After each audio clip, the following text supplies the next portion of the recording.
వస్తున్నాడు అబ్బాయి వస్తున్నాడు. నేను డాక్టర్ ఇంజెక్షన్ నాకు తెలుసు ఇది ఒక రకమైనటువంటి మానసిక వ్యాధి, ఇది ఒక జబ్బు injection, it's a medical emergency.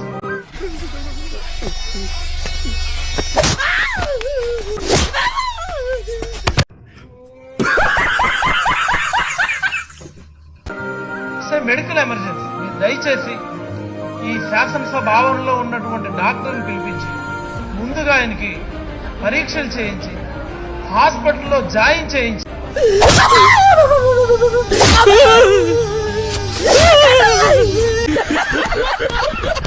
ఏమైన తర్వాత మళ్ళీ ఈ అసెంబ్లీకి తీసుకొని వస్తే ఈ అసెంబ్లీలో ఉన్నటువంటి శాసనసభ్యులందరికీ మంచిదని.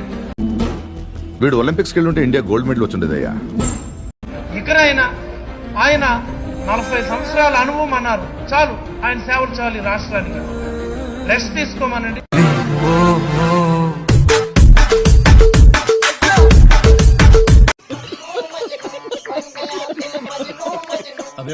పిల్లాడు వయసు ఎంత? 23 ఏళ్ళు.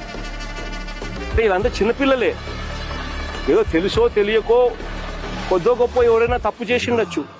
ఏమిరా బాలరాజు, ఏమిరా ఉపయోగం దేశానికి నీ వల్ల? ఏదన్నా పని చేసుకోరా బేవకు. చిన్నపిల్లాడు తెలిసి తెలియని వయసులో ఒక 23 నేరాలు చేశాడు. కూర్చోబెట్టి ఏదో పాపం చిన్న ఆ పసి వయసులో బీరు బాటిల్ తీసి మెడకోసేసాడు. అమర్నాథ్ గౌడ్ అనే అబ్బాయిని తెలుసు తెలియకుండా 14 ఏళ్ళ కుర్రోడిని వాళ్ళ అక్కని ఏడిపిస్తున్నారని చెప్పి ఆ 14 ఏళ్ళ అమర్నాథ్ గౌడ్ వచ్చి ఆ రౌడీలని ఎదుర్కొంటే పాపం కత్తితో పొడి చేశారు. చిన్నపిల్లలు తెలిసి తెలియకుండా పొడి చేశారు. ఇలాంటి చెప్పే నాయకులు కాదు. మీరు ఇలాంటి వ్యక్తులను కనుక మీరు ఎంకరేజ్ చేస్తే, ఇలాంటి భావజాలాన్ని ఎంకరేజ్ చేస్తే భవిష్యత్తు మీకే ఊహించుకోలేని పరిస్థితుల్లో మీరు ఉండిపోతారు.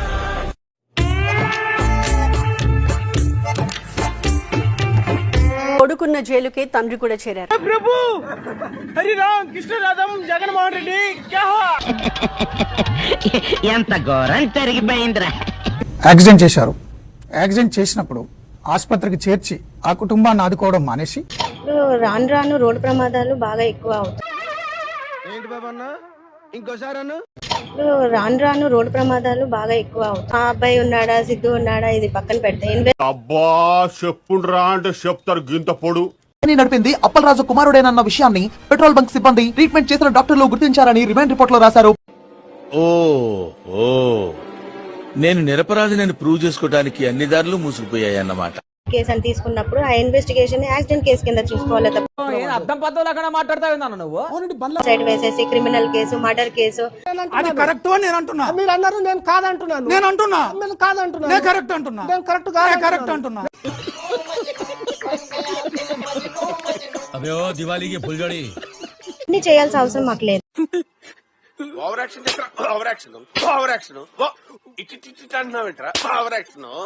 కేసులు ఎందుకు వేశారు మీరే మాట్లాడండి, లేకపోతే శిరీష గారు మీరే మాట్లాడండి అనే సెక్షన్ పెట్టాలని సెంట్రల్ గవర్నమెంట్ మార్పులు చేస్తే దాన్ని జగన్మోహన్ రెడ్డి గారు ప్రభుత్వంలో ఉన్నప్పుడు అడాప్ట్ చేసుకున్నారు.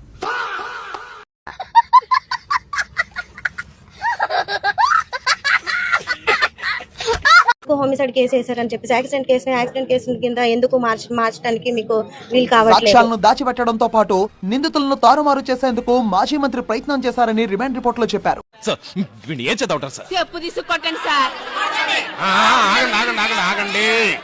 చేయము, పిల్లల రాజకీయం చేయమనేసి. ఇదంతా పిల్లల రాజకీయం, కుటుంబ రాజకీయం కాకపోతే హోమిసైడ్ కేసులు ఎందుకు వేశారు? పోలీస్ బెటాలియన్ తెచ్చేసి ఏం ప్రూఫ్ చేయాలనుకుంటున్నారో మాకైతే అర్థం. ఇప్పుడు అయన్నొద్దు, పాయింట్కి రా. మంత్రి అక్కడి నుంచి కుమారుని తప్పించేసి వేరే వ్యక్తిని ఆ బండి మీద కూర్చున్నట్టుగా అతను యాక్సిడెంట్ చేసినట్టుగా క్రియేట్ చేసి సిగ్గులేదురా నీకు. సాక్ష్యాలను తారుమారు చేసి కేసును ప్రభావితం చేసి తప్పుడు ఆధారాలు ఊరికే మా వాళ్ళకి ఉత్సాహం, కాన్ఫిడెన్స్ కాదమ్మా, కాన్ఫిడెన్స్ ఇద్దామని అన్నాము. ఆ కాన్ఫిడెన్స్ ఓవర్ కాన్ఫిడెన్స్ అయింది. దానికి ఏం చెప్తాం?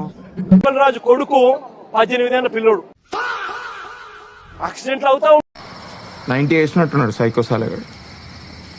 నేను చెప్పను, బట్ ఆ పిల్లోడు 18 ఏళ్ళ పిల్లోడు బైక్ తోలుతా ఉండే ఆ పిల్లోడికి ఏం తెలుస్తుంది? 18 ఏళ్ళ పిల్లోడు బైక్ తోలుతా ఉండే ఆ పిల్లోడికి ఏం తెలుస్తుంది? ఒక్కొక్కసారి జరుగుతాయి, ఒక్కొక్కసారి మరీ ఇంత ఓవర్ ఎక్స్పెక్టేషన్ తట్టుకోలేకపోతుంది. ప్రాణానికి ఇచ్చే విలువ.